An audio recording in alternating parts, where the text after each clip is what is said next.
Bueno, buenos días de nuevo a quienes invité y muchísimas gracias a nuestros disertantes, invitados por venir hoy acá. Es un gran gusto también contar con el licenciado Tomás Montempo, que es el anfitrión.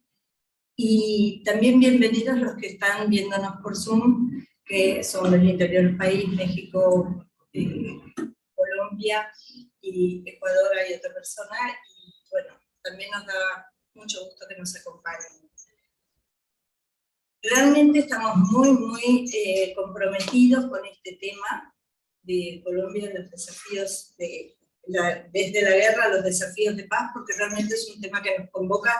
Y si bien tiene muchísimos años este conflicto, nosotros somos contemporáneos a estos procesos de paz. Así que es como una ocasión única para poder realmente preguntar, saber, y tenemos acá personas que han trabajado allá, en el campo. Así que la estructura de la presentación es, cada disertante va a estar 20 minutos dándonos sus experiencias, y después se va a abrir a preguntas, cuestiones, dudas, lo que sea. Y después vamos a hacer como un cierre en el que tenemos entendido nos va a acompañar la doctora Mariana Colota.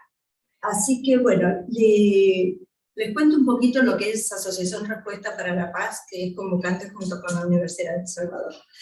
Es una ONG fundada en 1995, así que tenemos nuestros buenos años, y está dedicada a la resolución de conflictos, en intervención, investigación y capacitación.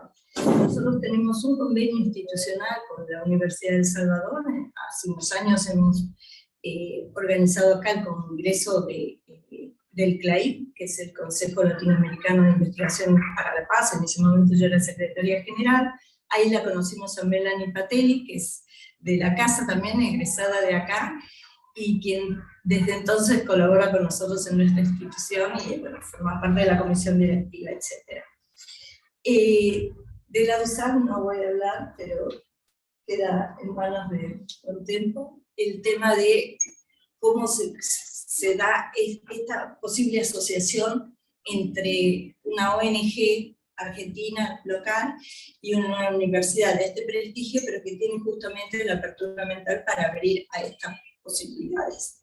Así que, bueno, y después quedan todos invitados a seguirnos en nuestras redes. Esto es la primera conferencia que nosotros estamos organizando, que va a ser un ciclo de conferencias para el año que viene y todo, pero así que tenemos invitados de lujo que después voy a dar los currículums. Tomás. Bueno, gracias, bienvenidos, buenos días a todos y a todas. Tomo un muy breve minuto, en realidad, como bien decía Diana, como anfitrión, para simplemente agradecerles la presencia, tanto a Marcelo como a Ornella, para transmitir esta valiosa experiencia que, como mencionaba, es un momento histórico que vive en nuestra región, en un proceso de paz que no es nuevo, que tiene ya varias décadas, en un proceso de pacificación en Colombia que viene desde los años finales de los 80, principios de los 90, y que creo que es muy interesante poder evaluar cómo los distintos países de la región también han aportado o han colaborado con ese proceso de búsqueda de la paz en Colombia. Nosotros a lo largo de la materia hemos evaluado un poco, ¿no? Esta actividad se desarrolla en el marco de la Cátedra Política Internacional Latinoamericana. Hemos evaluado cómo los países latinoamericanos desde la posindependencia han intentado construir ciertas normas y principios con sus traspiés, por supuesto, de no intervención, de resolución pacífica de controversias. Así que esto viene un poco también a insertarse dentro de ese marco histórico de relación y una solución latinoamericana. ¿Sí? No más que eso, le paso la palabra en realidad a los que son los protagonistas de esta jornada. Yo voy a presentar. Me olvidaba decir que esta es una actividad que está auspiciada por GAMIT América Latina. GAMIT es la Alianza Global para Ministerios e Infraestructuras de Paz. es una organización mundial, y que hizo su congreso último ahora a principios de octubre en Colombia, y es realmente interesante cómo se está haciendo todo un movimiento a nivel mundial para que hayan infraestructuras de paz, ministerios de paz, que hay pocos, y a veces controversiales, pero bueno, como todas nuevas experiencias, es importante seguir adelante para mejorarlas, y también el tema de, como les decía, infraestructuras de paz, que es en todos los niveles, no tanto en el nivel político del ministerio, sino que en todos los espacios sociales haya infraestructura que pueda canalizar la violencia, las agresiones, todos los conflictos en una forma pacífica. Todos nos merecemos vivir en una ciudad, en un país, en una región tranquila, para no tener que estar preocupados por nuestra seguridad diaria, etcétera, pero paz, lo entendemos, y esto es muy importante, que ellos, los disertantes y seguro la cátedra también, no es solo la ausencia de violencia. La paz es la ausencia de violencia, más que la gente tenga las necesidades básicas satisfechas, más la habilidad para resolver los conflictos políticamente. Yo no sé si ustedes están familiarizados con el profesor Dr. Johan Galtung, que es uno de los pioneros de estudios de paz, y que básicamente dice, la gente tiene que estar liberada de la violencia, pero también tiene que tener ciertas preocupaciones cubiertas, y sobre todo que cuando aparecen los conflictos, que los diarios, es inherente a la vida misma, lo puedan resolver pacíficamente y no en forma violenta. Así que bueno, diciendo esto, empiezo, o sea, para no olvidarme de Gaby, quisiera presentar al primer disertante de hoy, el doctor Marcelo Stubring, que es abogado, y está acá debido a su enorme experiencia en su rol de embajador de Argentina en la República de Colombia, en el término 2016-2019, que ha sido sumamente rico en las situaciones, porque yo no sé si ustedes recuerdan, en el 2016 fue cuando se hizo, se consensuó con los colombianos si se incorporaban en este proceso de paz o no. La primera respuesta con el presidente Santos fue no, y entonces hubo que acomodar qué era lo que molestaba, qué era lo que acomodaba, etcétera, etcétera, para poder retomar el proceso de paz y que posteriormente pueda ser accesible, consensuado con el resto. O sea, la experiencia del doctor Stubring es fantástica, y espero que después le puedan preguntar todo lo que quieran, porque es quien ha estado en el terreno en esos momentos de política de alta tensión. Bueno, tiene su trayectoria política dentro de la Unión Cívica Radical, de la cual incluso fue secretario en la Convención Nacional Constituyente, fue diputado, estuvo en la Comisión de Relaciones Exteriores como presidente, vice, en 2 periodos, estuvo, bueno, en un montón, en las principales cuestiones que abordó el Congreso, representó a Argentina en distintos eventos regionales y globales. Obviamente también hizo docencia universitaria en la Universidad de Buenos Aires, y para hacerlo, yo hago lo más pequeñito posible, pero bueno, y en enero de 2016 fue designado embajador argentino-Colombia hasta terminar su función en el 2019. Le agradecemos, doctor Stubring, la palabra es para usted, tiene sus 20 minutos. Muchas gracias.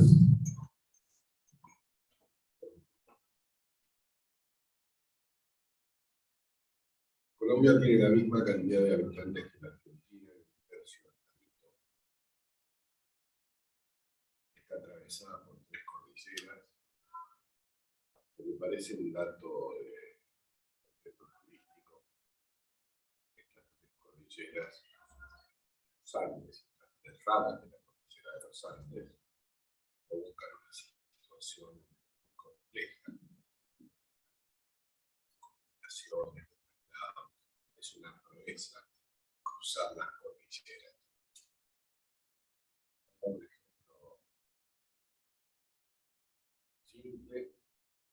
una ciudad de Colombia, la primera es la capital Bogotá, la segunda ciudad de Colombia, Medellín. No queda más de 250 kilómetros en línea recta de Bogotá. Sí, es más cerca que Rosario. Pues 10 horas de viaje en auto, 11 horas de viaje no en tren, solo avión. Dicho esto, debo decir que la sociedad está llena de violencia. Violencias intrafamiliares, violencias provocadas por el delito, violencia social, desigualdad. La sociedad está atravesada por la violencia. Hay una parte de esa violencia que es la violencia política, la que tiene por fin influir, conquistar, mantener, sostener por medios no pacíficos el poder. Ese capítulo de la violencia política tiene en Colombia un laboratorio. Guerras transcurridas a lo largo de todo el siglo XX, sin ir tan atrás a las guerras de la independencia y a los conflictos del siglo XIX. El siglo XX está caracterizado por algo, la teoría política regional, por algo que se llamó la violencia política. No, a balazos. 50 años atrás aproximadamente, en línea con la época, surgió una guerrilla. Había guerrilla en todas partes. Surgió una guerrilla brutal, muy resiliente, que se llamaba FARC. La guerrilla que primero surgió de episodios locales y que luego formó parte de los conflictos de la época y se alineó con las orientaciones de los conflictos armados adheridos a la lógica de la guerrilla rural de la época. Quienes estudian violencia política tanto han estudiado como terminando las décadas de 60 y 70.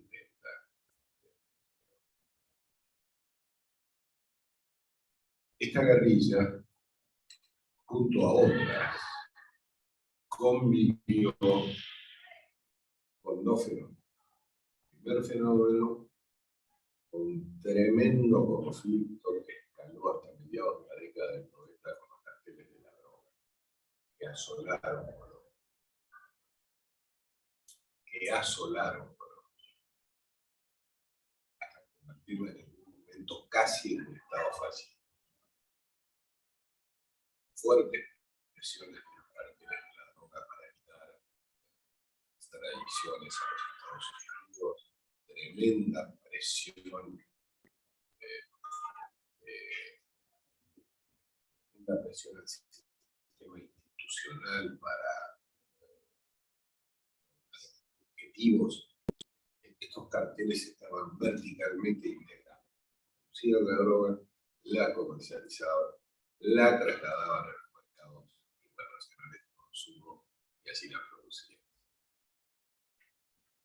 De algún modo convivieron los carteles de la droga y las guerrillas, de algunas maneras que están todavía insuficientemente estudiadas, pero convivieron. Hubo muchos grupos en un país impregnado con la violencia política, muchos grupos guerrilleros de diferentes pelajes, ideología, métodos, funcionamientos. Yo personalmente estuve en una dejación de armas de un grupo en Palmira, en el Valle del Cauca, en 1986. Para que ustedes se den idea desde cuándo distintos grupos más pequeños, más grandes, lograban pactar con el gobierno y se incorporaban a la vida social y a la vida civil. Los carteles era, bueno, en el año 91 se se reformó el sistema político y hubo una nueva constitución. Esa nueva constitución surgió con posterioridad a que un grupo guerrillero más urbano que rural, a diferencia de la FARC, que se llamaba el M-19, que había tomado el Palacio de Justicia en una verdadera batalla que finalmente se convirtió en lo que seguía. Ese grupo, el M-19, dejó las armas y se incorporó al gobierno. Dejó las armas. Uno de sus integrantes fue copresidente de la Asamblea Constituyente, que actualmente rige en Bolivia, luego fue ministro de Nación, etc. Muy poco tiempo después que hayan asesinado a el candidato a presidente que ese grupo tenía para esa elección. Debo decir también que esa constitución del 91 surgió luego del asesinato del candidato a presidente que era el número opuesto, que se llamaba Galán Sarmiento, que fue asesinado junto al candidato, en circunstancias homólogas al candidato del Partido Liberal ratificado, que era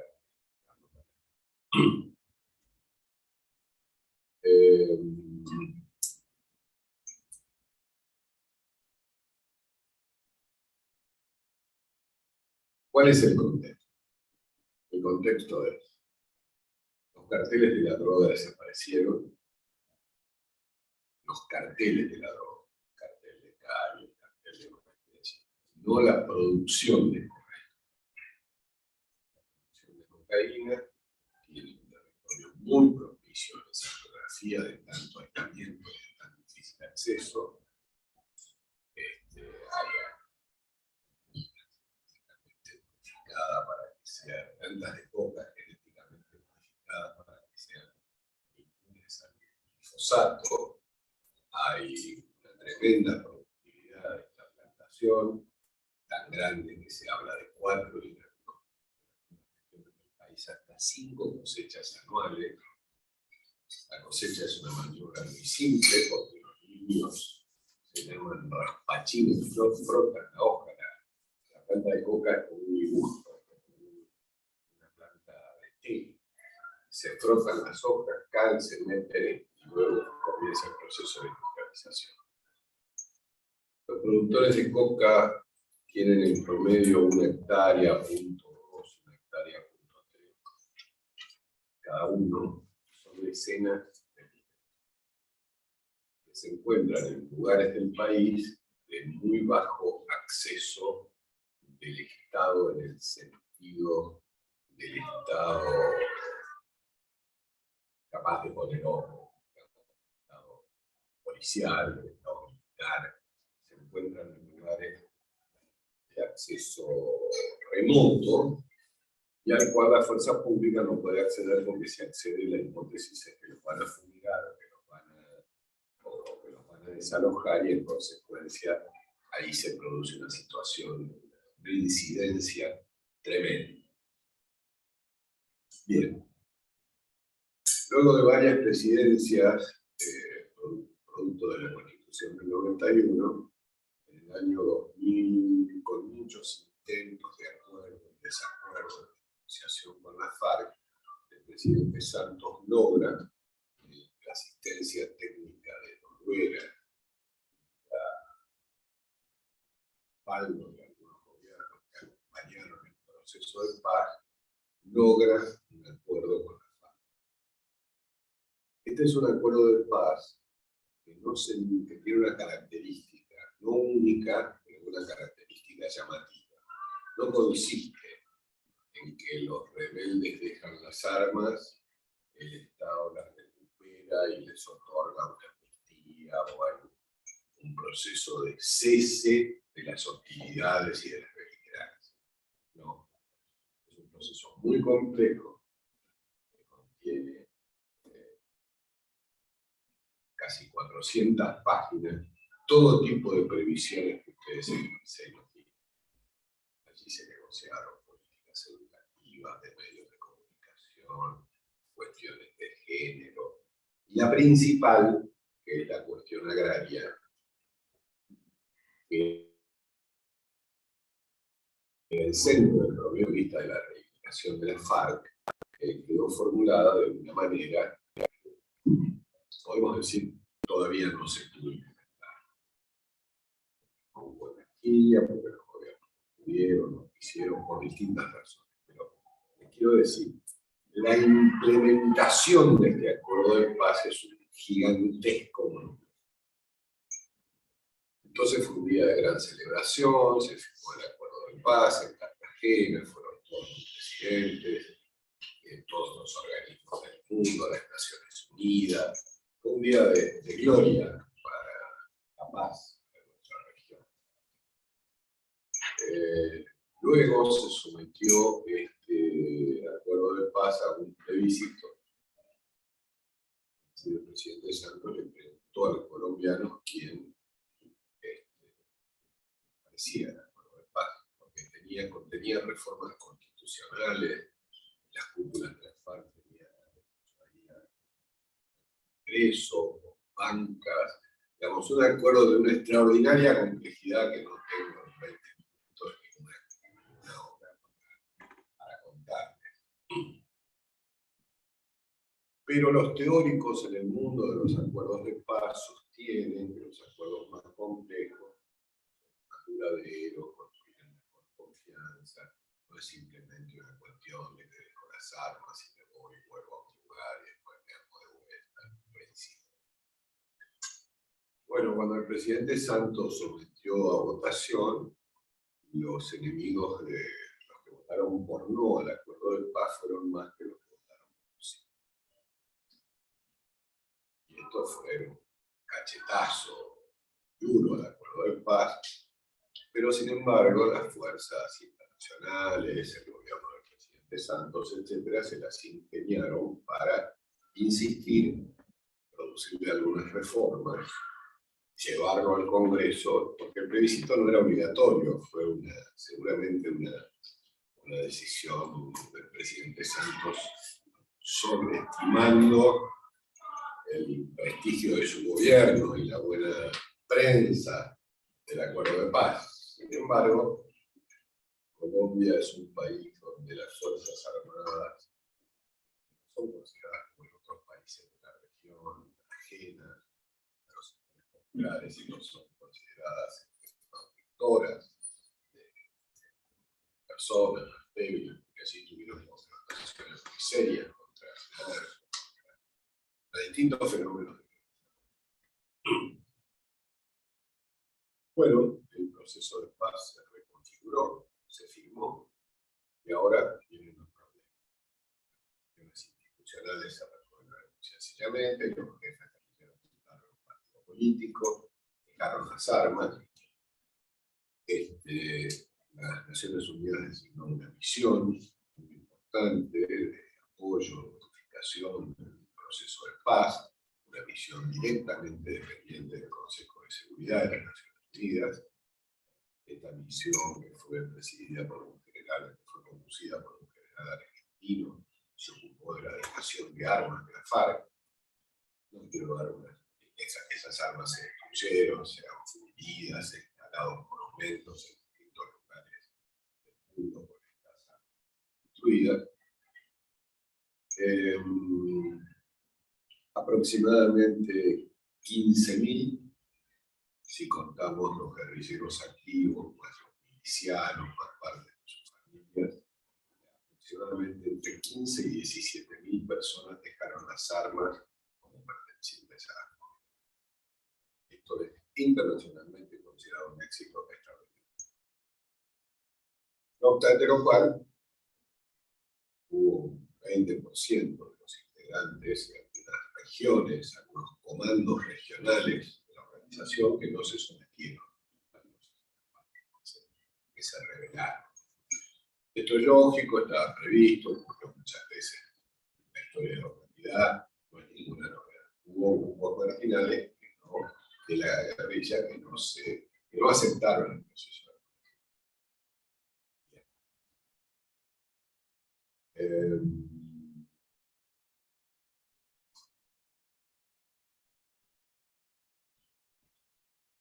Primera cuestión. En Colombia hay, en esa compleja geografía, hay un grave problema con la tierra. Los desplazamientos internos del país han sido de una magnitud pocas veces vista en la región. Gente que ha sido primero desplazada por la guerrilla, luego por los narcotraficantes, luego por el ejército, luego por los grupos paramilitares que constituyen hoy en día otra muy grave fuente de violencia política y de delito. Pero resulta que no hay un catastro fidedigno en gran parte del país. Pero seguro que no están catastradas las tierras donde se encuentran los cultivadores. La Constitución del 91, extraordinariamente moderna, progresista, llena de derechos, etc., establece cientos de miles de hectáreas asignadas a reservas indígenas, reservas campesinas, reservas para los afrodescendientes.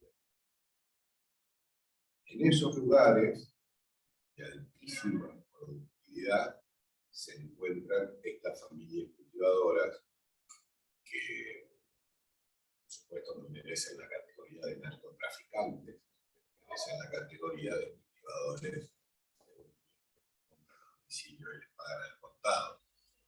Si hubiera que sacar papa, cebolla, patata de algunos lugares donde se planta este producto para llevarlos a los centros de consumo, no habría transporte que pueda pagar el precio de esa situación. Estoy hablando de 20 kilómetros, son 2 horas de viaje. Estoy hablando de una ruta sube al auto y 100 kilómetros por hora y llega en 3 horas a 300 kilómetros. Ahí, lugares de 15 kilómetros pueden representar. Hay un doble juego, ¿no? El aislamiento por razones geográficas, la conveniencia del atraso en materia de comunicaciones para dejar zonas relativamente liberadas para que la producción esté más segura. Y otra situación más compleja que es la privatización de la custodia de los cultivadores. Yo he estado en asambleas de cultivadores donde las principales víctimas del conflicto, que son ellos, votaban por no el plebiscito. En su zona les regulaba la vida, les protegía a las niñas, no dejaba que las robaran bicicletas. Era un regulador de bajo precio.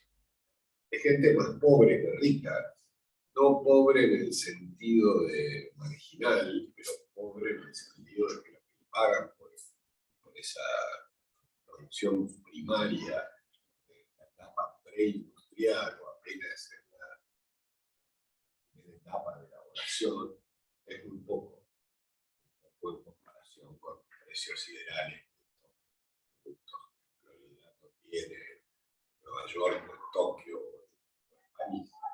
La producción que ellos reciben es pequeña. Luego, voy por 10 minutos o 12. Estamos casi en 20. Digamos un minuto. Una vez escuché al rector de la Universidad de Buenos Aires, Ricieri Frondizi, que dijo, bueno, el tema que espero conferencias de universidades en el Teatro San Martín hace muchos años, en la década del 60. Entonces, el rector Frondizi dijo, bueno, esto que ustedes les piden que yo explique es así. Describe el universo, sea breve, de 2 ejemplos. Bueno, dada esta compleja situación, existen numerosos grupos de distinto pelaje ideológico que pretextan lucha política con el fin de proteger a los cultivadores y cobrarles cosas, peajes de distinto tipo contra esa protección. Mafios. Ahí hay ex guerrilleros no solo de la FARC, sino también de otros grupos, y paramilitares desmovilizados a partir del 2011, que tienen también gigantescas organizaciones criminales. Controlan los pasos ilegales a Venezuela, controlan los pasos ilegales al Pacífico, y la situación consiste en que los carteles de la droga desaparecieron, pero no la comercialización de ese producto. Ya no hay poderosos clanes, pero sí hay discretos compradores del producto primario que probablemente van a México o a... Hay una película muy linda, estaba en Netflix, de Spike Lee, el director de las tan famosas Hechas con Chicos, a Manos Sucias, una película que cuenta la vida de los niños del Pacífico colombiano, que, bueno, se ocupaban de llevar hasta los barcos mercantes que van a California, que pasan por la línea oeste del país. Este gobierno que asumió hace septiembre, 3 meses, se propone tomar más en serio el proceso de paz. Abrió negociaciones con otra fuerza guerrillera, la otra gran fuerza sobreviviente, que es el ELN, y en relación al acuerdo con la FARC se propone llevar a cabo las tareas necesarias para que el acuerdo de paz rinda frutos plenos en los aspectos que no tienen que ver con si los integrantes de la FARC desafían el poder del Estado o no, porque eso ya no lo hacen, dejaron las armas, definitivamente, y esta es una contribución a la paz en Colombia extraordinaria e irreversible, eso es así. El problema es si se generan las condiciones para que otros fenómenos de violencia que están muy extendidos puedan disminuir. Bueno, yo lo único que puedo desear es mucha suerte al gobierno que se propone estos objetivos. El gobierno anterior cumplió, pero cumplió con regañadientes, insuficiente respaldo político. Estamos en el tercer gobierno después del que firmó los acuerdos de paz.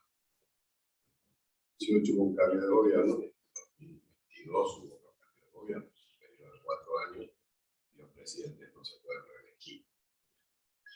Así que podremos un poquito más adelante ir a los desafíos, a los problemas que se le plantean a este gobierno y a cuestiones estructurales que hacen esta situación, porque ustedes pueden visitar Colombia, país donde se ve pobreza latinoamericana, pero no más que en cualquier otro lugar, y además es un país moderno, lleno de autopistas, lleno de ciudades hermosas, de industria, de tecnología, un país con grandes universidades. No imaginen una película, imaginen un país más complejo que ustedes se pueden imaginar, más bello, más interesante, más lleno de recursos, con la gente más educada, más inteligente, más linda. Ahora, estas cosas están como detrás de los muros. Estos lugares no se ven, yo me he sorprendido. Me he sorprendido, me he sorprendido de cuántos colombianos no han estado.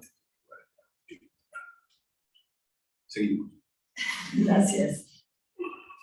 Bueno, muchísimas gracias y no dudo de que después habrá muchísimo para preguntar. Acá hay muchas personas que están justamente interesadas en el proceso de Colombia, pero también desde la cuestión de Petro como presidente y en su rol de ex guerrillero, como articular esas funciones. Así que no dudo que va a haber una gran participación luego. Quiero presentar a Ornella Uberti. Ornella Uberti es máster en Cooperación Internacional y Ayuda Humanitaria. Es experta en asistencia y cooperación rápida para la prevención de conflictos, gestión de crisis y rehabilitación post-conflicto. Es licenciada en Ciencia Política, es diplomada en Problemáticas de Género, en Respuestas No Violentas para las Américas y Resolución de Conflictos, becaria del programa Amigos de Fulbright, de la Fundación Fulbright, etcétera, etcétera, etcétera. Y acá nos va a contar su experiencia en el campo como oficial de verificación de Naciones Unidas. Tiene algunos slides, algunos pequeños videitos. Yo no sé si se va a ver con tanta luz que hay.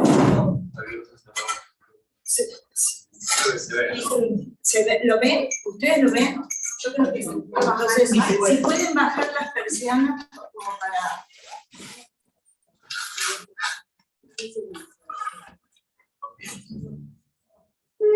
¿Así ven mejor?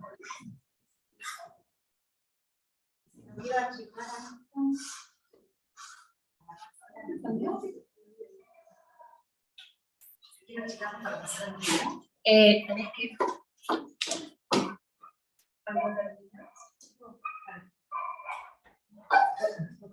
La verdad es la primera vez que veo estas pizarras de pantalla como de fascinada.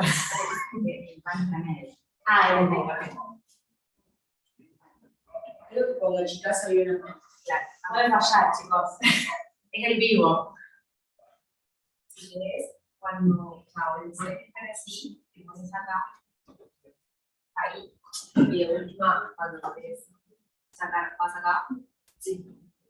Para que paguen, sí, o está en la carpeta, no sé dónde están. Ahí, vos, chica, vos,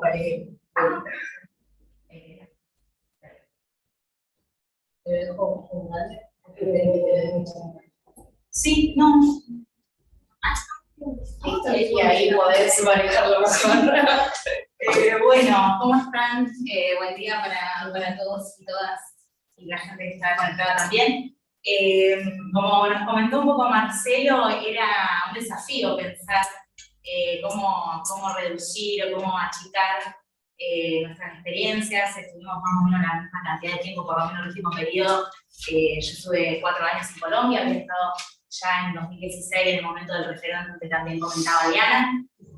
Así que mi idea un poco es tratar de contar un caso más práctico, toda la información teórica en relación al acuerdo de paz, a las negociaciones previas también que hubo con otros grupos armados, como lo comentaba también Marcelo, lo pueden encontrar en internet, lo mismo que el acuerdo completo, así que la idea es que sea bastante interactivo, y obviamente que dejemos un espacio de preguntas para que bueno, que ustedes puedan preguntarnos todas sus inquietudes. Algunas cosas Marcelo ahí ya estuvo abordando, así que no me quiero detener en eso, pero en relación más que nada a los desafíos y a los problemas que tuvo el diálogo que se inició en el año 2012, que terminó dando como resultado la firma del acuerdo en el 2016. La realidad es que en su momento la guerrilla FARC era una guerrilla que al mando tenía personajes muy interesantes, que eran personas que estaban bien formadas a nivel universitario, que fueron las encargadas un poco de ese acuerdo, y estuvieron bastante meticulosos en esa negociación que se hizo en La Habana para delimitar qué era lo que querían y esperaban de ese Estado que había estado ausente durante tanto tiempo. ¿Me acuerdo de allá? ¿De acá? Creo que se nos falta ahí, así no lo tapo. Algunas figuras claves que ustedes también pueden indagar un poco más, el presidente, ¿no? Juan Manuel Santos, después también fue quien recibió el Premio Nobel de la Paz, ¿no? Las ex-FARC, que fueron la otra parte firmante, y por supuesto los países garantes, de los cuales hablaba también Marcelo. Marcelo nombró la dejación de armas. La dejación de armas forma parte de los programas de desarme, desmovilización y reincorporación. Son programas que se ponen en marcha muchas veces cuando se hacen las firmas de los acuerdos de paz, y ahí es un poco, en algunos acuerdos de paz que se firman, se busca, se invita a Naciones Unidas para que haga la verificación de la firma de ese acuerdo, ¿no? Más que nada del cumplimiento del acuerdo firmado. Por eso las misiones de mantenimiento de paz. También pueden rastrear a lo largo de la historia cuáles fueron las misiones de paz también en otros lugares del país. Yo un poco quería mostrarles ahora un video bien conciso, vamos por acá. ¿Cuál es el rol de la misión de la ONU en el proceso de paz? Comencemos por el principio. El gobierno de Colombia y las FARC se comprometieron a un cese al fuego y de hostilidades bilateral y definitivo. Además, las FARC se comprometieron a que la misión de la ONU reciba todo su armamento. La misión de la ONU vino como respuesta a una petición del gobierno y de las FARC para verificar que esos compromisos se cumplan. Esa misión está conformada por observadores internacionales de Latinoamérica, del Caribe y de otros países. Son actores imparciales que tienen la responsabilidad de vigilar la dejación de las armas y también de coordinar el mecanismo de monitoreo y verificación del cese al fuego, en el cual participan observadores del gobierno y de las FARC-EP. Esa participación ayuda a que el gobierno y las FARC puedan comprobar directamente si los compromisos se cumplen. La idea es la siguiente. La fuerza pública se va a desplegar y los miembros de las FARC se van a agrupar en 27 áreas del país donde establecerán sus campamentos, llamadas zonas y puntos veredales. En esos campamentos, en los que no habrá población civil, los guerrilleros empezarán a prepararse para su transición a la vida legal. El mecanismo conjunto observará estas zonas veredales y las zonas cercanas para asegurarse de que no se están dando enfrentamientos entre la fuerza pública y la guerrilla. La fuerza pública no entra en esas zonas sin previo aviso al mecanismo y los integrantes de las FARC-EP tampoco salen sin autorización. El mecanismo conjunto, además, tiene que vigilar que se respeten estrictamente los derechos de la población que vive allí o que visita. La dejación de armas por las FARC-EP se hará gradualmente bajo la observación de la misión de la ONU que estará presente en los campamentos durante todo el proceso. Durante los primeros 2 meses, los integrantes de la guerrilla recogerán sus armas en sus campamentos. Luego, estas armas se irán almacenando en contenedores o bodegas bajo la supervisión de la misión de la ONU y al cabo de 6 meses, la misión se llevará todas las armas. ¿Y qué van a hacer con ese armamento? Una parte se elimina ahí mismo, como las granadas y municiones, y otra parte será recogida para construir monumentos. Concluida esa dejación de armas, los integrantes de las FARC-EP se incorporarán a la vida económica, social y política del país. Durante su estancia en las zonas y puntos veredales, la misión de la ONU y el mecanismo conjunto con el gobierno y las FARC-EP mantendrán siempre una comunicación respetuosa con la población local, sus representantes y sus organizaciones. Las personas pueden acudir a los observadores de la misión en cualquier momento para compartir sus inquietudes, su punto de vista y sus recomendaciones que siempre serán escuchadas y tomadas en cuenta. Este es el rol de la misión de la ONU para darle apoyo al fin del conflicto. La misión de las Naciones Unidas ya está en 8 regiones de Colombia, lista para hacer su trabajo. Perfecto. Un poquito para tener algunas cosas. Vamos para acá. Bien. Esto es el primer punto, ¿no? El antecedente del mecanismo de monitoreo. Los colombianos suelen llamar la primera misión de la ONU y la segunda misión de la ONU. La primera misión fue la que se encargó de la parte del desarme, que es la que acabamos de ver. La segunda misión, que es de la cual yo formé parte, es la que se encarga de la reincorporación económica de los excombatientes a la vida civil, ¿sí? Que es una parte que implica a muchas instituciones también del Estado, tiene que ver con poder garantizar la protección que ellos necesitan para hacer ejercicio de la vida política. Lo que comentaba Marcelo es un punto trascendental. La realidad es que la violencia política no acabó y que si un excombatiente de la FARC, hoy en día persona en proceso de reincorporación, quiere formar parte de un partido político, sea el que se formó después de la firma del acuerdo o de otro partido político, suele tener un índice más alto de riesgo en el ejercicio de su política. ¿Por qué? Porque han sido personas que han sido muy conocidas en las regiones en las que estaban, tienen por supuesto enemigos que en el sentido de enemigo de guerra, ¿no? Que han sido enemigos en el momento del conflicto armado. Entonces muchos de esas personas en reincorporación han tenido dificultades y han sido asesinados en el ejercicio de su liderazgo político, ¿no? Así Sí, ese es un punto muy importante que también Marcelo nos marcaba. Acá un poco comentar de las tareas de verificación, como lo veían recién, compañeros nuestros durante la primera misión estuvieron bien abocados a la dejación de armas, que tenían que ver con, bueno, esa clasificación y ese cuidado de esas armas, para lo que ya sucedió, que fue la recolección de todas esas armas. Hay también un montón de bases de información que pueden consultar, bien gráfica en relación a qué fue lo que se colectó, cuántas armas se colectaron, cuántas municiones, cuántas paletas. Esos son datos también públicos. Y hoy en día las tareas de verificación están un poco divididas en 3 grandes ramas. Yo tuve la posibilidad de trabajar en las 3, en mi experiencia, y tienen que ver con el mandato. Esto que yo les comentaba antes, ¿no? Las misiones que se plantean a lo largo de la historia tienen mandatos bastante acotados, que son un poco la visión que se tiene a largo plazo de lo que se quiere conseguir, ¿no? Y son mandatos un tanto estrictos también, de cuáles son las cosas que se pueden hacer y las que no. Estas misiones son imparciales, por eso se convocan personas del extranjero, porque muchas veces sucede, que habrá pasado, que cuando uno conoce personas locales, y teniendo un número tan alto de víctimas, después de casi 60 años de conflicto armado, todo el mundo tiene un pariente, un conocido, un hermano que fue víctima de desplazamiento o víctima de conflicto en todas las categorías de violencia que puede llegar a haber. Por eso las misiones convocan a personas de afuera y generalmente no de países limítrofes, porque sabemos que en la zona de frontera hay un alto índice de conflicto también. Por eso, bueno, dentro de las tareas de verificación, estas 3 ramas importantes, la primera tiene que ver con garantizar las garantías de seguridad para los excombatientes y las comunidades en donde viven, esto que les comentaba recién en relación a la violencia política.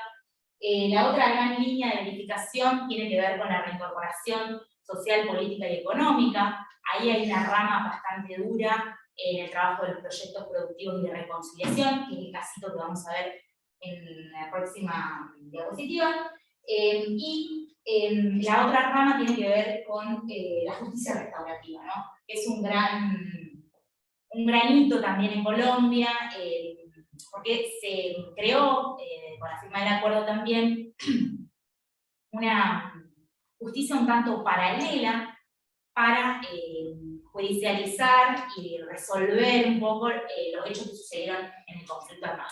Es la Jurisdicción Especial para la Paz. Por supuesto que si este tema les interesa pueden chequear información en internet. Es un caso paradigmático, esta doble vía que hay de la justicia ordinaria para casos regulares, para juzgar casos regulares, y está la justicia restaurativa, que, como bien lo dice el nombre, está basada en principios restaurativos y no punitivos, ¿sí? Tiene que ver con cómo estos excombatientes que ejercieron violencia armada pueden restituir a las víctimas de alguna forma en tareas o obras de orden reparador, ¿sí? Así que eso está bastante relacionado con el caso que vamos a ver ahora. Por supuesto, acá lo que le decía con las data station tiene que ver con un poco el despliegue, también eso es muy paradigmático en el caso colombiano. Esa dejación de armas, como lo veían en el mapa, se hizo en todos los puntos geográficos del país, desde la selva hasta la playa, desde la ciudad hasta la zona más rural, pero principalmente un enfoque muy rural que implicó todo un despliegue logístico, tanto del gobierno colombiano como de la misión, y también del grupo armado que hizo su dejación de armas y que acordó esos diferentes puntos en donde íbamos a estar los 3 componentes, ¿no? Que tiene que ver con el gobierno, la misión de verificación y ellos. Así que, en relación al caso, que va por acá, les quería mostrar un video súper corto, 1 minuto. ¿Cómo estoy de tiempo? ¿Bien? Sí, bien, perfecto. ¿Sí? Bien. Vamos a ver un videito súper rápido.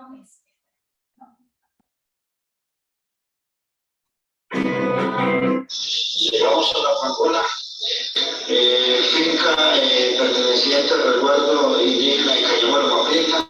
Llegamos con la mochila cargada de ilusiones, cargada de sueños.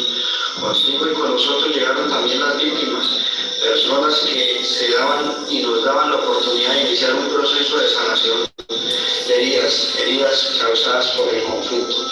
Nosotros como personas en proceso de reincorporación nos sentimos totalmente agradecidos y bendecidos con el acompañamiento incondicional de la Gobernación del Departamento de Caldas, el SENA, la ARN y por supuesto la misión de la ONU, que nunca nos ha fallado y siempre nos ha acompañado en este propósito de sueños y la reconstrucción del tejido social. Acá ya no podemos decir que estos sueños se han ido materializando y hoy por hoy se ven los resultados. Gracias, les decimos de corazón por creer y por confiar en la Cooperativa Multiactiva Indígena para la Paz, COMIPAS. Bueno, el que escuchamos hablar, bueno, tuve la suerte de conocerlo y de trabajar con él unos 2 años y medio, es un alto mando, un ex alto mando, comandante de las Fuerzas Armadas Revolucionarias del Común, de las ex-FARC, Esteban Tapasco. Él es el líder de una cooperativa que se generó después de la firma del acuerdo. Pero vamos por parte, porque es bastante complejo de entender. Ustedes vieron en el mapa que se formaron diferentes campamentos, ¿sí? Campamentos donde la gente hacía su dejación de armas, y se formaron en ese mismo espacio de los campamentos los espacios territoriales de transición, que bueno, trataban de ser lugares en donde se hicieron desde los documentos oficiales hasta los documentos, ¿no? DNI, personas que no tenían DNI, hasta capacitaciones de todo lo que piensen, ¿no? O sea, se hicieron capacitaciones en el manejo de proyectos productivos, de fotografía, bueno, un montón de temas entre culturales y educativos se hicieron en esos espacios que estuvieron formados en los campamentos. Esos campamentos empezaron a pasar varias cosas, que es que los excombatientes que estaban en esos campamentos, muchos, imagínense que había mujeres que habían tenido hijos durante la época de la lucha armada, digamos, la lucha política armada, como dicen ellos, que bueno, habían entregado a sus hijos a algún pariente y hacía años que no veían a sus hijos, ¿sí? Ahí se trabajó con programas de reunificación familiar. Pero la realidad es que las personas que estuvieron en el campamento dejaron las armas, se capacitaron un poco y tuvieron toda la intención de volver a las zonas donde estaban sus familias. Esteban y el grupo de personas con las que estaba él hizo su dejación de armas en un campamento y deciden retornar a la zona de la cual eran originarios, que era el departamento de Caldas, a un resguardo indígena. Un resguardo indígena es, como lo decía también, hacía mención Marcelo, son territorios de propiedad colectiva, que se le otorgaron a diferentes etnias, que pueden ser afrodescendientes, indígenas, rom. En este caso era la etnia Embera Chamí, indígena, y ellos retornan a ese territorio y se encuentran, por supuesto, con sus familiares, pero también con personas que habían sido víctimas del conflicto armado de la FARC. No necesariamente de ellos mismos, porque ellos estaban operando en otra zona, pero sí del grupo al cual formaban parte. Ahí se da un proceso interesante, obviamente acompañado por la Agencia de Reincorporación y Normalización, que es una agencia del Estado que hace manejo de los programas para personas excombatientes. Se da un proceso interesante en donde se empiezan a conectar, ¿no? Por medio de unos talleres que se hacen culturales se empiezan a conectar víctimas con excombatientes. Obviamente, en lo que nosotros llamamos procesos de reconciliación, procesos largos que tienen, como todos los procesos, tienen sus altibajos, ¿no? Todos los desafíos. Hay momentos en donde esas relaciones tienen un montón de tensión, nosotros colaboramos también para aflojarlas, como hay momentos en donde están muy bien y trabajan muy bien. Esos dos grupos forman la Cooperativa Multiactiva para la Paz, COMIPAS, que era lo que estábamos viendo recién. Es una cooperativa que tiene un proyecto piscícola, que es el que estábamos viendo, que ya, obviamente, ya produce hace más de 2 años. Y bueno, es una experiencia que nosotros solemos contar, porque estas experiencias, como les decía, tienen muchos altibajos y muchas veces no son exitosas. Pues la realidad es que son personas que se les otorga, por ejemplo, capital, Naciones Unidas y Cooperación Internacional ponen capital para que tengan proyectos productivos. Son personas que nunca se manejaron de esa forma, no tenían ese nivel de adquisición, hacían muchas veces trabajo artesanal de sus producciones. Entonces, muchas veces hasta la incorporación de la cooperación internacional tenía que lidiar con estas cosas, ¿no? Con que no solamente necesitamos el dinero para hacer un proyecto y una buena idea, sino que necesitamos gente, capacitarla y todos los desafíos. Y también, lo que les comentaba, arrancar desde cero con personas que no habían terminado quizás quinto grado. Sumado a todo este cálculo de cosas, sumado la parte más sensible que tiene que ver con esta reconciliación entre excombatientes y víctimas, que a nosotros nos ha demandado muchísimo tiempo y atención por el nivel alto de sensibilidad que tiene el tema. Algunas cuestiones solamente están marcadas acá, las pueden ver también. ¿Qué era lo que hacíamos nosotros? Y voy cerrando, ¿no? ¿Estoy bien? 2 minutos. Voy cerrando. Por supuesto, esta cooperativa sigue en marcha. Sí nos tocó reforzar bien los lazos sociales. Ellos, como les digo, se incorporaron a un resguardo indígena, el cual tiene también su justicia propia, por ejemplo. En ese resguardo indígena, la autoridad máxima es el cabildo indígena, ¿sí? Son autoridades indígenas pura y exclusivamente elegidas por las personas que viven en ese territorio y tienen su propia justicia, por ejemplo. Entonces, un poco cómo congeniar también el sistema del cual venía los excombatientes, que era un sistema muy vertical de comandos y muy vertical a nivel jerárquico también, cómo poder ensamblarlo con el lugar al que se estaban incorporando. Que más allá de que era su lugar de origen, donde habían nacido, donde estaban sus familiares, ellos habían estado formados desde quizás 15, 16 años en adelante, toda su vida, hasta los 50, 60 años que hicieron la dejación de armas, en una institución tan estricta y rígida como lo fue la FARC. Así que nos tocó trabajar mucho sobre la mediación entre las partes,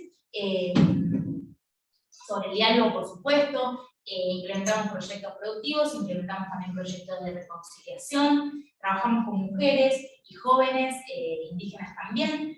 Por supuesto, siempre desde una mirada, y esto me gusta aclararlo, porque es una de las críticas más fuertes que tiene Naciones Unidas también, pero siempre desde una mirada de cómo hacemos nosotros que los actores locales vayan en esta línea, digamos, que creemos que es un poco de la imparcialidad la línea que nos conviene a todos y que esté en dirección hacia la paz, pero cómo hacemos a que los actores actúen por su propia línea también, ¿no? Muchas veces colocar actores externos que no conocen tampoco todos estos entramados culturales, ¿no? Y étnicos, desde la lengua hasta todo, ¿no? Hasta la cultura, los rituales que tienen ellos también, puede ser nocivo. Por eso nosotros hablábamos siempre de la verificación proactiva, o sea, cómo hacemos nosotros a no quedarnos solamente haciendo tildes en una hoja, pero no intrometernos en temas que desconocemos. Entonces, bueno, cómo podemos empujar procesos para que esto llegue a buen punto. Por supuesto, me sumo a las palabras de Marcelo con toda la buena energía y la suerte necesaria para este gobierno que pueda acompañar mucho más el acuerdo. El acuerdo, por supuesto, es un papel, ¿no? Es un libro muy interesante, que los abogados se embellecen mucho leyéndolo, pero que obviamente hay que ponerle decisión política, fuerza, peso y recursos para que funcione también. Así que eso por mi parte, muchas gracias. Muchas gracias, Olmi. La verdad ha sido interesantísimo poder tener las dos miradas de la parte política y de la parte de terreno, de territorio, para trabajar, y espero que haya muchas preguntas. Igual yo tengo un montón de preguntas. Y quisiera hacerles un comentario, ahora que estuve este mes en octubre en Colombia, en el Congreso de GAMI. El último día hubo una reunión en el Congreso Nacional donde fueron invitados los senadores para hacer un cierre conjunto entre GAMI, esta Asociación de Alianzas para Ministerios de Infraestructura de Paz, y el Senado.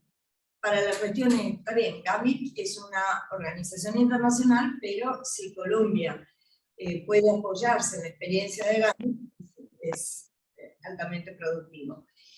Y una de las senadoras, que es ex-FARC, la senadora Ramírez, Sandra Ramírez, y esto quiero hacer mucho hincapié, una de las cosas que dijo dentro de su presentación es el enorme agradecimiento a los países latinoamericanos que realmente apoyaron tanto el proceso de paz desde todas las miradas. Eso quería recalcarlo, porque fue una cosa muy interesante, que en un congreso que podía no haberlo dicho, porque realmente no era para otra cosa, ella recalcó el apoyo como parte del éxito de que todavía están trabajando.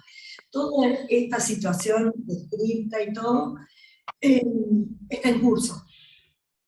No sabemos cómo va a terminar este proceso, pero hay muchísima fe en que realmente funcione, porque todas las experiencias anteriores han dejado su experiencia, han dejado sus enseñanzas, y entonces eso se toma en cuenta para no volver a repetir, y que este proceso de paz realmente sea éxito. La gente de Colombia se lo merece, la gente de los países latinoamericanos también se lo merecen, y por otra parte no deja de ser un caso testigo que podemos todos los países aprender para no llegar a situaciones de alta violencia y tomar recaudos para justamente prevenir la escalada de violencia. Así que bueno, dejo abierto, perdón, ¿Tiene alguna, sí, pregunta, comentario. Yo quería preguntar, Lo único un poco más fuerte, porque okay. Quería preguntar cómo observaron ustedes que fue la respuesta de la sociedad a la reinserción de los ex integrantes de la FARC. es una pregunta para Orly o para Marcelo, para ambos. Fantástico.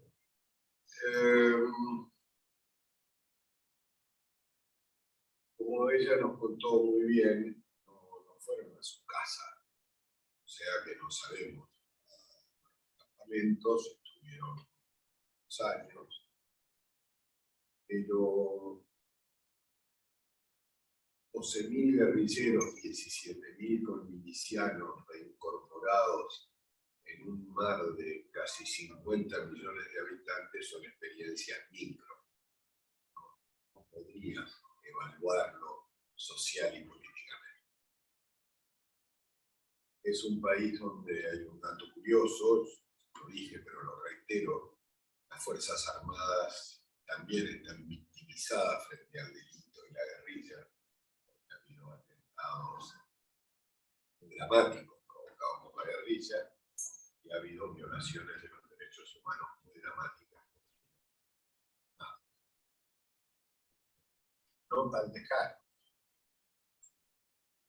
La última década.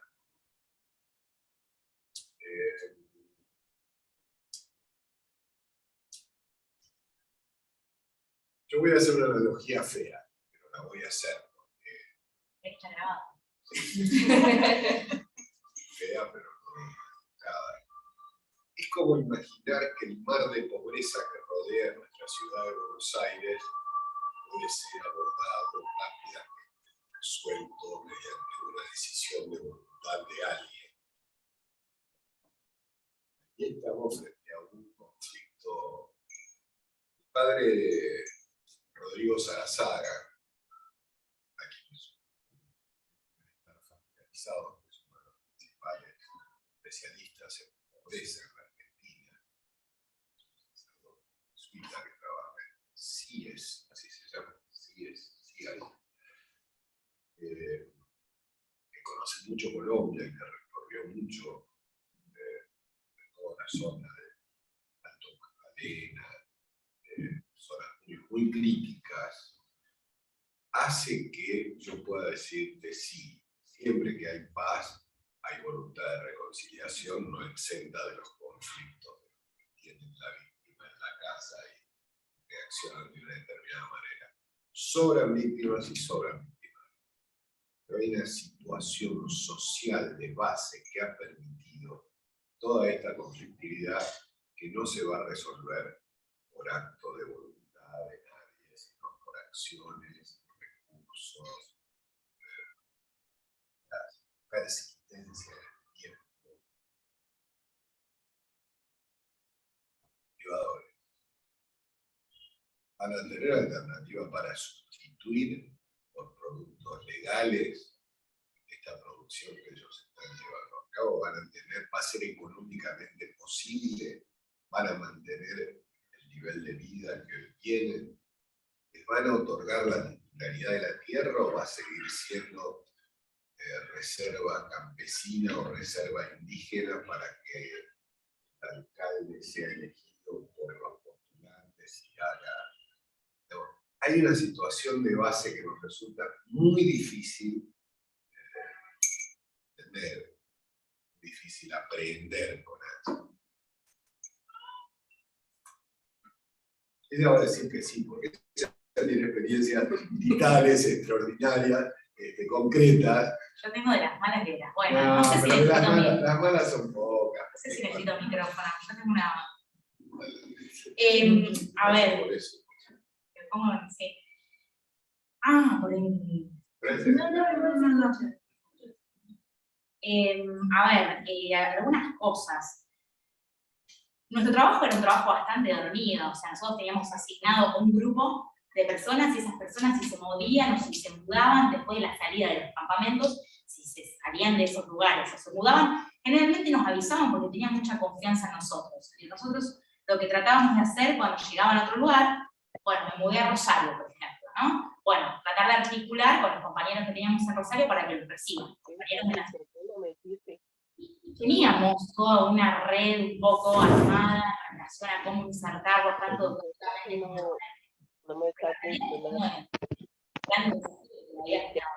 50 es el estigma, ¿no? El problema de la estigmatización, los programas de estigmatización que hay todavía hasta el día de hoy se van a tener que seguir haciendo, porque era un poco el ejemplo que les di yo. No te cruzás con ningún colombiano que no haya tenido, desde la clase más baja hasta la clase más alta, alguien familiar, conocido, amigo o pariente que haya sido víctima de conflicto, ¿no? Quizás, obviamente, las personas que están en una clase más baja están expuestas a otro tipo de violencias, pero las clases altas también al secuestro, que ha sido un modo operandi bastante común en Colombia, en las clases más altas, ¿no? Entonces, ese estigma sigue un poco latente y hace que la recepción que se tenga de estas personas sea un poco rígida. Sí, lo que yo he visto mucho, porque mi trabajo ha sido mayoritariamente rural, es que las familias, digamos, las comunidades que los reciben, al ser lugares chicos, y al saber que es el hijo de tu vecina, o sea, ese excombatiente que nosotros pensamos que está todo emponchado, tapado, malo, con un arma, ahora se sacó todo eso y es el hijo de tu vecina que vos lo viste crecer hasta cierta edad, que tomó este camino de la lucha armada. Entonces, digo, se pudo, con mucho trabajo, ¿no? Hacer volver a esas comunidades a ese momento un poco, y yo particularmente en el ámbito más comunitario vi una buena recepción, no tanto en las ciudades, ¿sí? Hay personas que decidieron irse, por supuesto, a ciudades capitales, ciudades más grandes, por cuestiones económicas y también por el estudio de los hijos, etc. Y en las ciudades es un poquito más rígido el tema. Por supuesto, chicos, imaginen presentar un currículum para trabajar a una persona que estuvo en lucha armada, ¿no? O sea, desde eso a todo el resto. Pero bueno, toca trabajar mucho. Y sí, nuestro trabajo y el trabajo de las organizaciones más del Estado que están con este tema es mucho advocacy y lobby para tratar de influenciar a más personas en esto, ¿no? Como poder incorporarlos en el tema. Gracias. No sé si te respondimos. Sí, quería, muchas gracias. ¿Alguna pregunta? Sí, adelante. ¿Tu nombre es? Milena. Una es esta cuestión de la actividad económica, de la producción, si por lo menos desde el plano de las ideas hay alguna propuesta de reemplazo de esa producción que tenga bastante apoyo y si se limita esta experiencia. Y después mencionaste la participación en general. Quería saber qué otros actores destacados o propuestas hubo desde la Embajada Argentina. Bueno, 100 oficiales de las Fuerzas Armadas y de Seguridad Argentina participaron del proceso de creación de armas. Como Colombia limita con Brasil, Ecuador, Perú, Venezuela, las Fuerzas Armadas de esos países no podían intervenir por definición de objetivo de la misión del Consejo de Seguridad. Entonces los militares argentinos, chilenos, uruguayos, ecuatorianos y de algunos países de Centroamérica, menos Panamá, que no podían visitar por mencionar anteriormente, no participaron.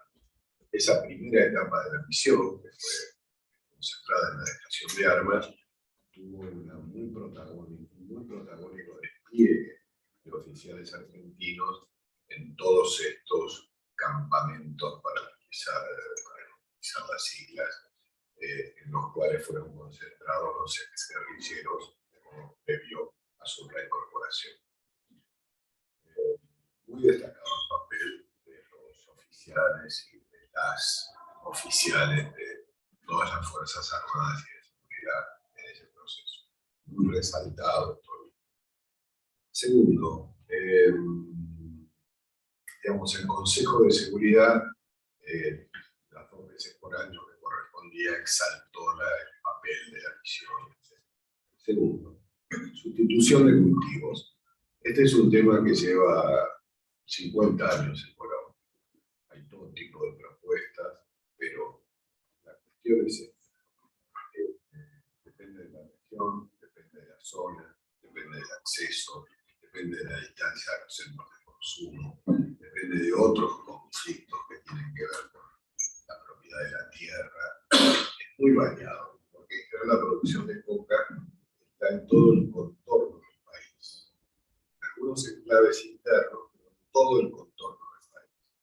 Hoy en día, con una gran preeminencia del suroeste, donde es un mar de coca.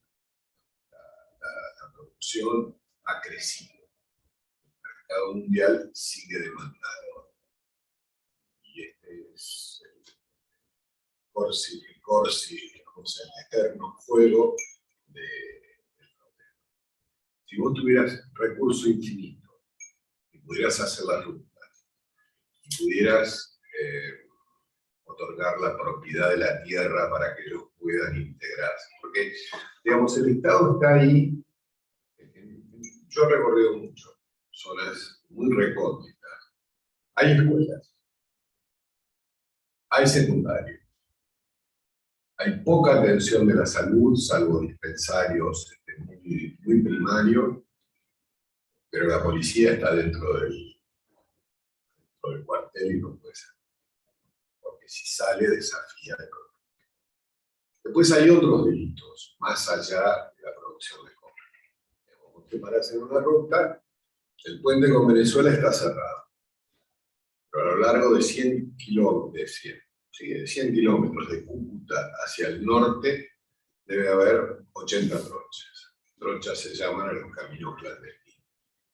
En esas trochas hay siempre un militar o un ex militar que cobra peaje para dejar cruzar. Se te paras en una ruta en el Catatumbo y pasan los camiones con ganado en pie venezolano sin parar. Después pasa por ahí un gasoducto que se llama Covenias Puerto Limón.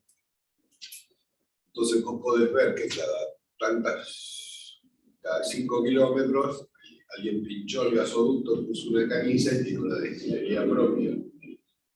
¿Por qué? Porque los hidrocarburos se utilizan para hacer la pasta base. Es decir, una vez molida la hoja de coca, hay que derretirla para convertirla de un volumen muy grande de aire y hojas en un plástico, digamos, se precipita en lo que se denomina pasta base, que es como una capa de plástico que queda en el fondo, que no se puede romper, se puede guardar. Ese es el insumo para la fabricación del clorhidrato. La fábrica de pasta base se llama laboratorio. Y la fábrica de clorhidrato se llama cocina. Laboratorios están por la calle, están por la ruta. sobran estaciones de servicios para autos que no pasan. Entonces ahí hidrocarburos, querosén, cualquiera, el fuel oil, o lo que se saca del oleoducto, es un insumo necesario para la fabricación de la pasta, que sería la primera etapa agroindustrial. Cocinar nunca vi porque suelta algo está oculto, eso está recóndito, ¿no? Pero ustedes imaginan esos ríos que desembocan en el Pacífico, cuánto clorhidrato apelmazado como un paquete de medio kilo de yerba cabe en las panzas de las lanchas que recorren esos ríos que son como avenidas que van al Pacífico. Digamos, yo te diría, hay centenares de actividades que desarrolla el mundo, particularmente también la Argentina, en materia de cooperación técnica para ayudar en muchos aspectos al proceso de paz. Hemos ayudado con tecnología forense, hemos ayudado con producción hemos ayudado a que Colombia recupere autonomía, con la producción de arroz. A pesar de haber tenido, ustedes saben que Colombia es, como todo país andino, es un país donde el consumo de maíz es muy alto. 2/3 partes de la producción de maíz la debe importar, no porque falten tierras, sino porque falta organización de la producción para producir las diversas variedades de maíz. Luego de la firma del tratado con Estados Unidos, ese maíz que venía a la Argentina de Estados Unidos. Entonces ayudamos a fortalecer capacidades en ganadería, en todos los planos. Colombia también es un país muy carnicero, es un país donde se consume mucha carne, no solo de cerdo, sino también de vacas, es un país donde la ganadería es una actividad muy importante. Bueno, en materia de genética, hemos desarrollado trabajos en materia de catastro, de atención de la salud, un gigantesco programa de bibliotecas populares para sacar los niños. Hemos desarrollado, no me alcanza la memoria, no hay tema de la actividad humana donde no haya habido proyectos de cooperación en Colombia orientados primordialmente al proceso de paz. Todos los especialistas de la CONADEP que fueron a ayudar a la Comisión de la Verdad, todas las cuestiones vinculadas al registro y al archivo, todas las cuestiones jurídicas. La productiva del INTA el INTA es líder en proyectos de cooperación técnica específica. En el video que nos mostró nuestra amiga recién, está la piscicultura. Esta es una actividad muy importante, es la más rápida manera de producir proteínas animales, de que se tenga conocimiento, digamos, hace falta solamente agua limpia, que es importante en Colombia, y un sistema de cereal de segunda que alimenta estos peces. Bueno, no es un gran producto que va a salvar, pero bueno, hay comunidades micro que no. Para terminar, quería decirte que he escuchado a cultivadores que me han dicho que ellos ganarían más dinero si se dedicaran al cacao, al café, o a producir leche. Pero qué trabajo. Es más fácil, acá se cosecha 4 veces por año, vienen los chicos, raspan la rama, caen las hojas, que las pagan en efectivo. Y yo, mirá que tengo muchas hectáreas, ese no era una hectárea, eso seguramente arroz de una iglesia, un pueblo platillo remoto del Catatumbo, creo que se llamaba Filomeno. Y entonces el tipo me dice, mira, yo no hago laboratorio, yo no produzco la pasta base porque no quiero tratar con los mexicanos. Yo prefiero, gano menos, pero a mí me da, me lleva el producto, yo no quiero tener, yo no quiero poner en riesgo mi vida, yo quiero vivir tranquilo. tranquilo. Digamos, un Corsa, una moto, una bicicleta para los chicos y acceso a la educación secundaria, incluida la secundaria técnica, ahí está disponible. Ahora, ¿cómo eso se va a convertir en economía legal? Hace falta de todo. De todo.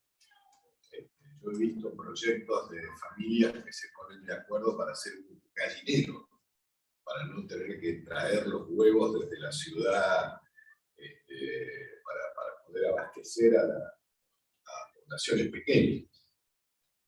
Pero bueno, todas estas son respuestas micro a problemas que son una extensión.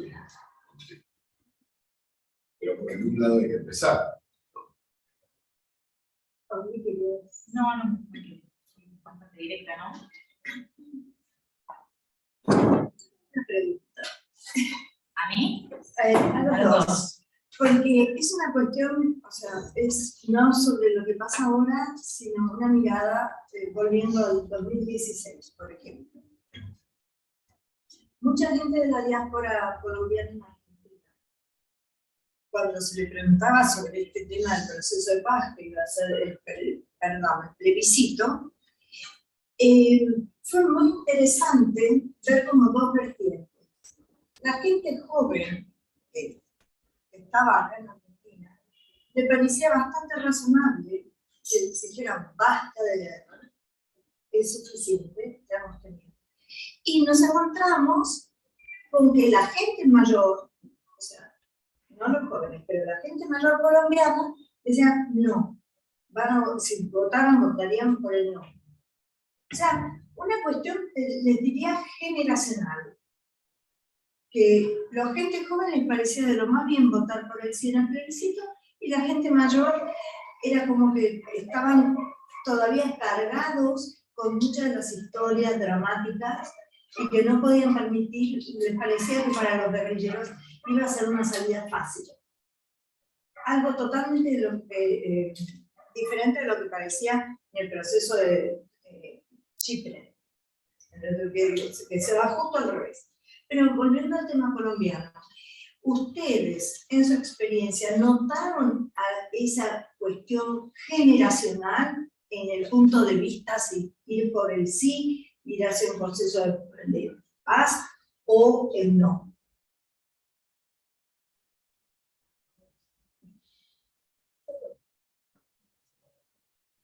No lo sé. Lo que sí se notan son esas actitudes de acuerdo asociada a la tecnología de la familia. No he visto un corte, pero por supuesto los jóvenes de las universidades nacionales han sido más partidarios al proceso de paz, más por radicalidad ideológica que por esa circunstancia. Son hechos muy recientes. Para que te des una idea, en enero del 2019, cuando el gobierno anterior, el gobierno del presidente Duque, había iniciado la primera ronda de negociaciones con el ELN puso una bomba en la escuela de infantería. En enero del 2019 mató como 30 personas o 20 y pico de personas en la ciudad, como si lo dijera acá en la avenida San Martín, Palermo,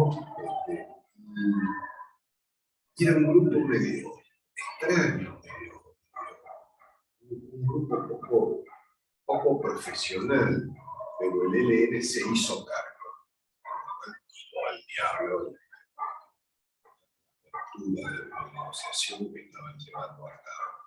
Entonces esas cosas reabren la banda de ese constantemente.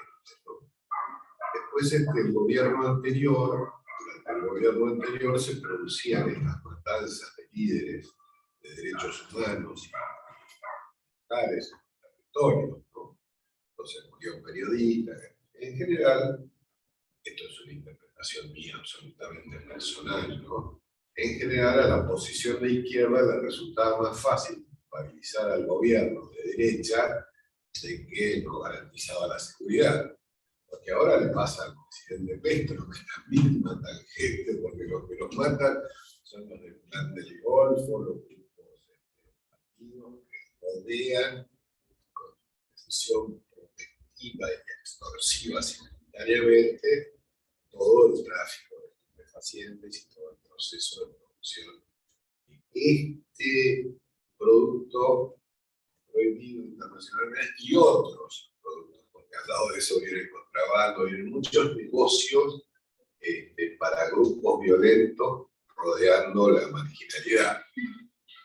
Así que no tengo la respuesta, Diana, para los suyos. Sí, evidentemente los jóvenes están más involucrados en la paz, etc. Pero quiero decir, hay razones muy profundas de la violencia política que trascienden la beligerancia de la FARC, del ELN o de otros grupos que ya abandonaron cualquier objetivo político de su lucha y son simplemente grupos que practican la violencia con fines ilícitos, que practican la violencia con fines de beneficiarse económicamente o de participando del encadenamiento de la droga o participando de cualquier otro encadenamiento delictivo, de contrabando, de lo que sea.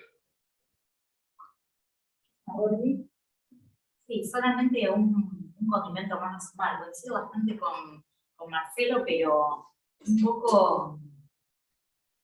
Yo creo que lo que hizo mucho ruido, mucho, y lo sigue haciendo hasta hoy, y poniendo hasta en juego la sostenibilidad de la institución, tenía que ver con la Jurisdicción Especial para la Paz. O sea, lo que la gente no lograba, digamos, entender y apreciar era el valor simbólico que tiene cambiar o crear una institución que no se moviese con la línea más punitivista que todos conocemos, de bueno, cometí un hecho vandálico, violento, una violación de derechos humanos, etc., y merezco la cadena perpetua, por ejemplo, que eso sería un sistema más punitivista, y esta ola, digamos, de justicia restaurativa, que tiene otras bases, no le cerraba a la población. O sea, claramente, hasta el día de hoy sigue siendo criticada, vapuleada también por la opinión pública y por los partidos de derecha, ¿no? Así que yo creo que eso es uno de los condimentos que a la gente más no le cerró, y que hasta el día de hoy se sigue haciendo mucho trabajo pedagógico para que la gente pueda entender, digamos, qué significa esto. Sí, se sigue escuchando en la calle gente que te dice, bueno, los tipos, digo, estos comandantes hicieron tanto daño y hoy en día la pena que van a recibir, que tampoco es ser senadores. Es ser senador, digamos, claro, es un puesto político o es hacer un taller de paz en una comunidad. Entonces yo creo que ahí está una de las críticas más grandes. Me gustaría hacer una pregunta respecto de eso. Perdón, entramos a un tema que creo que es importante que ustedes comprendan. La palabra amnistía, que en argentino es una mala palabra, en Colombia es una buena palabra. A propósito de la película 1985, Estado de tal época, el sistema aplicado en Colombia es totalmente diferente. El sistema es un sistema más inspirado en Sudáfrica que en Argentina. Sudáfrica, que es verdad, reconciliación, reparación, no punición. Argentina fue una lex, sed lex, y así debe funcionar. Después en Argentina hubo indultos, hubo leyes que moderaron los impulsos originales, pero nuestra cultura fue una cultura de una sociedad que se defendía de una agresión. Allá la idea del conflicto estaba más distribuida. Pues la idea de la amnistía tiene mejor empleo. La justicia restaurativa es difícil de explicar porque es una justicia que necesita arrancar con la verdad y la reconciliación.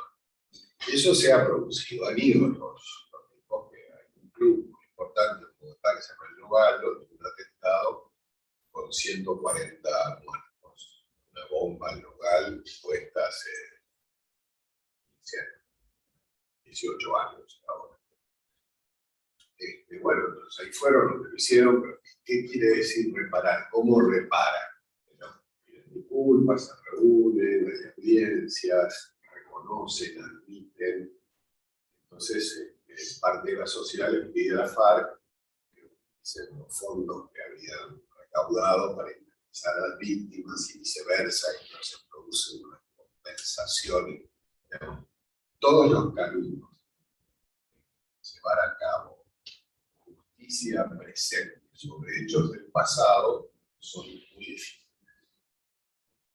Porque alguien podría sentirse satisfecho con los 23 condenados en los 2 procesos de Nuremberg, relacionados a 20 millones de víctimas de la Segunda Guerra Mundial, más 20 millones de rusos murieron en la Segunda Guerra Mundial.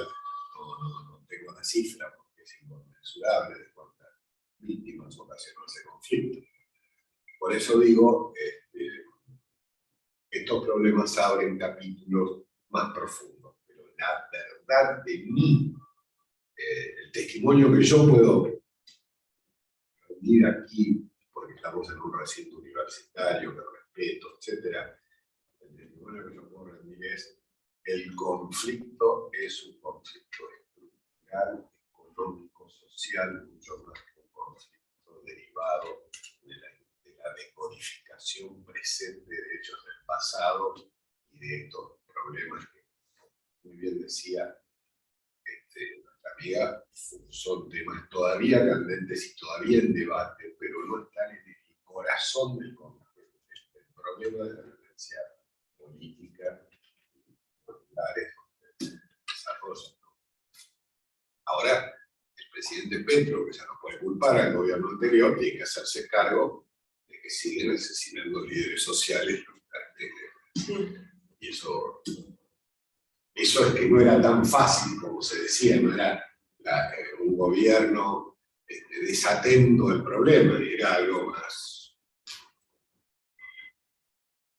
Sí, no, una pregunta que tiene que ver con esto que estaban mencionando ahora, es el tipo de acompañamiento psicológico que se le está dando a las víctimas, si es que hay, a las partes, ¿no? A los actores, no solo a las víctimas, porque me imagino que la mediación y el diálogo como parte de la conciliación en la sociedad debe estar llevando a abrir todas estas heridas que no están 100% sanadas. Entonces, imagino que en ese sentido ese debe ser uno de los grandes desafíos que están teniendo hoy. ¿Cómo lo ven a eso? Habiendo estado en el campo, ¿es algo que con mucho trabajo de hormiga, como se dijo, se puede llegar a lograr, o es algo que va a haber que trabajar desde lo estructural, si es que se está haciendo algo en ese sentido o no? Ese es, la verdad que es un tema interesante, es una de las quejas que más he recibido en el trabajo, la verdad, principalmente porque, como yo les decía, en relación, vamos a dividir a grosso modo 2 tipos de población: la población excombatiente y la población víctima, ¿sí? La realidad es que Colombia, como hace tanto tiempo que viene atravesando este problema, tiene instituciones muy exclusivamente dedicadas al trabajo con víctimas. Es la UARI, la Unidad Nacional de Víctimas, que trabajan y tienen diferentes programas de indemnización para esas víctimas. O sea, una persona víctima se acerca, se analiza su caso, y se le hace una indemnización, que es un dinero por parte del Estado, que se le otorga, ¿sí? También hay planes de acompañamiento psicosocial para esas víctimas, y esa es la parte como la rama más estatal de respuesta.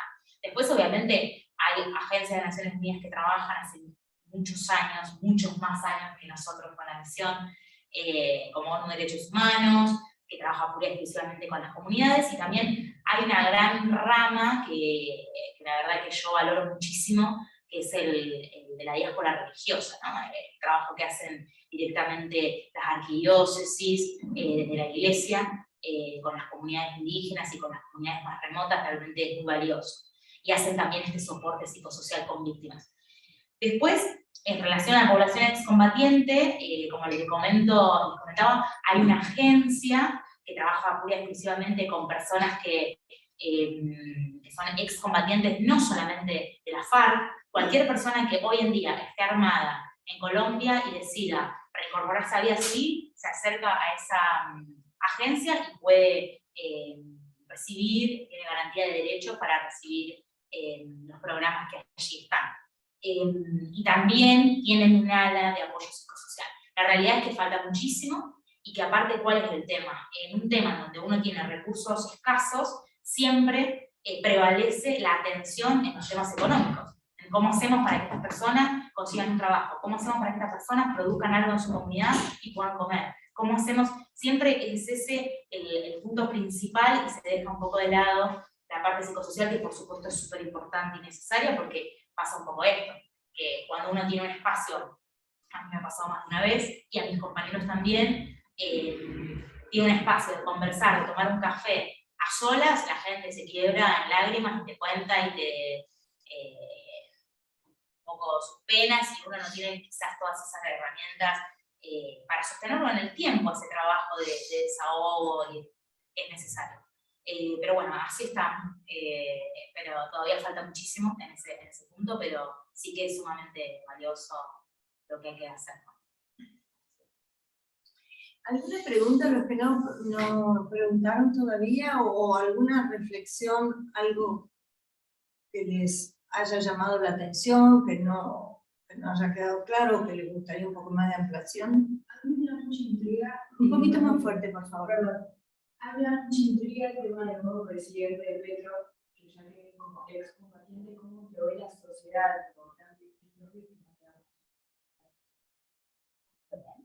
Sí, ¿cómo lo ve la sociedad? Primero, el presidente Petro ganó la elección, porque hay más de la mitad, y ganó en una segunda vuelta, más de la mitad lo ve bien. Segundo, Petro fue senador muchos años, fue alcalde de Bogotá. Esa asociación de que fue guerrillero sí lo fue, pero antes del 89. O sea que han pasado 30 años. Y eso tiene que ver con el problema de las víctimas y la atención psicológica. Ornella hizo un gran desarrollo de las herramientas disponibles para eso, pero el conflicto es un conflicto de 30 años. Más cercano, en los 90, fue la exacerbación de los carteles de la droga, ¿no? Que no es un conflicto con combatientes, sino con delincuentes abiertos que no pretextaban ninguna ideología. Después los grupos sí se relacionaban mediante algunas arterias que nos conectaban con esos fondos, pero digamos que Petro no es un guerrillero que dejó las armas ayer y entró, ¿no? Sus jefes ya fueron candidatos a presidente, sus jefes en esa organización donde eran muy jóvenes, ya fueron candidatos a presidente, ministros de Educación, ministros de Salud, ministros de no, por eso lo dije, fue alcalde de Bogotá. O sea que eso no es el punto.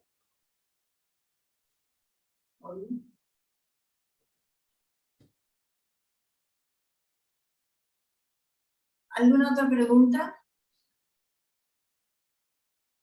Yo tengo otra pregunta. Tenía mi lista, porque obviamente tanto tiempo trabajando y analizando el tema Colombia. Esta conferencia es Colombia desde la guerra a los desafíos de paz. Y si bien uno está focalizado mucho en todo el proceso armado de Colombia, no obstante, hay toda una situación de violencia que no tiene que ver exactamente con el conflicto armado, pero que está tapado por él, no se ve.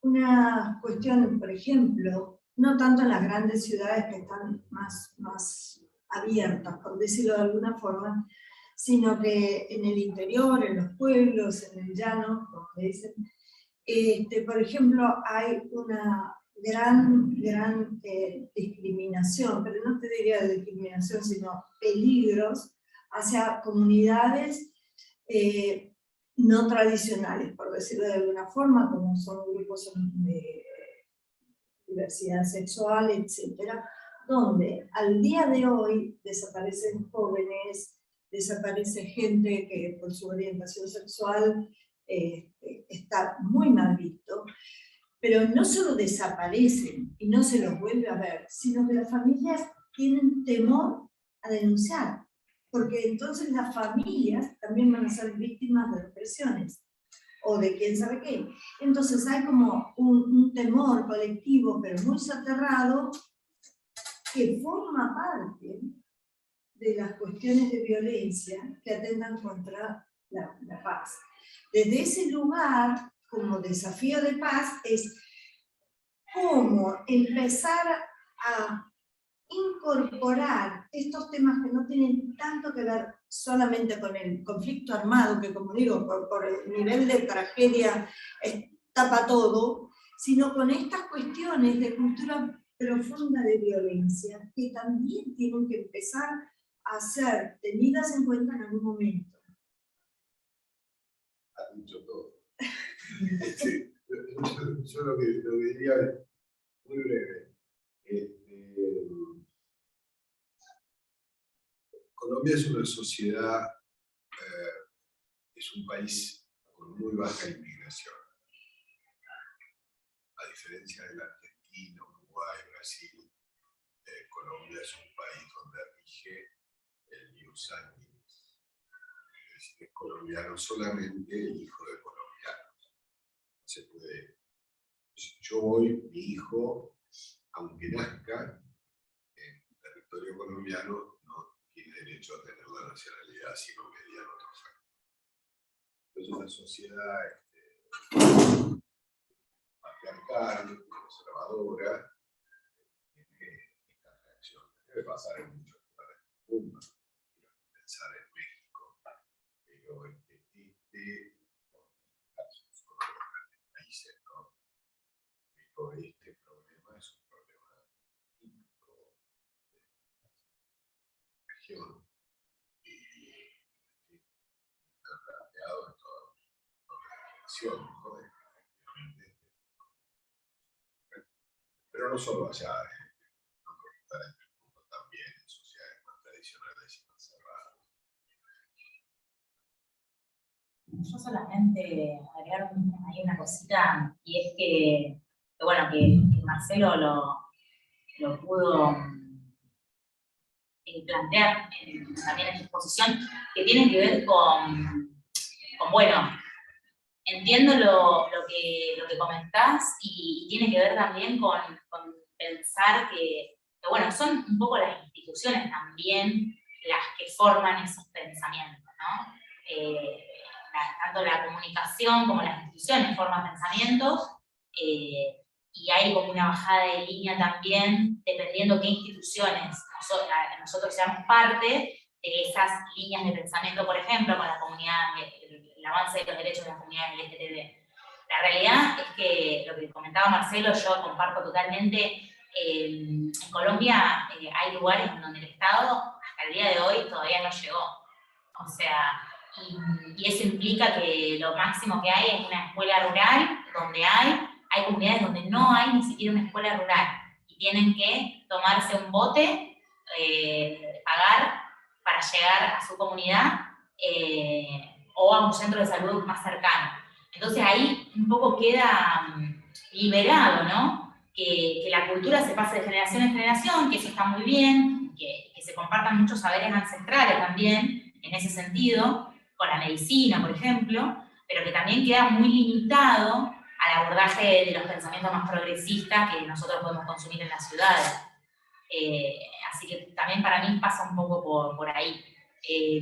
Bueno, pero ya creo que está hablando de comunidades más bien campesinas, que no está hablando de la ciudad. claro, sí, no, las ciudades pasa exactamente lo mismo que acá, tienen universidades grandes, se debaten los temas, sin embargo, se debaten los temas que nosotros debatimos, sin embargo, yo tuve la posibilidad de formarme en género tanto en Argentina como en Colombia, y uno ve las diferencias en relación al abordaje y a los momentos en los que están debatiendo. Es una sociedad mucho más patriarcal, es una sociedad muchísimo más machista, así que todavía para esos temas falta mucho, ni hablar el avance de los derechos de las personas LGTB. Sí, porque lo que yo estaba comentando es lo que pasó hace claro. mes y medio, no es una situación que pasó hace un tiempo atrás. Y la familia calladita, y si puede emigra, se va a otro lado, porque si no ellos tienen represalias. Así que bueno, ya estamos en tiempo, vamos cerrando. ¿Alguna última comentario? ¿Les sirvió? ¿Les pareció interesante? ¿Aprendieron? Sería fantástico que después de esto también les surjan nuevas preguntas a ustedes. O sea, es como que cuando uno después, pero esta parte o esta otra, y después cuando apliquen a las partes teóricas y académicas, puedan hacerse más preguntas, porque el desafío siempre es hacerse más preguntas, no conocer todas las respuestas. Las respuestas son interesantes, pero nos llevan a nuevas preguntas. Así que les agradecemos muchísimo en nombre de Asociación Respuesta para la Paz y de GAMI, de la Alianza Global de Infraestructuras de Ministerios e Infraestructuras de Paz, y aparte de todo tuyo, Tomás, el cierre de la universidad. No, simplemente agradecerles tanto a Marcela como a Mila, creo que son experiencias tanto de lo diplomático como de los trabajos de campo muy valiosas para transmitirlas, así que les agradecemos mucho la presencia y obviamente el expresar sus valiosos conocimientos y experiencias. Así que gracias a ambos. Muchísimas gracias. Les voy a pedir a los que Tomás, Axel, Agustín, Camila y Milena, si nos pueden pasar a dejar los datos, porque por algún motivo en el formulario. Muchísimas gracias y bueno, espero que les haya servido.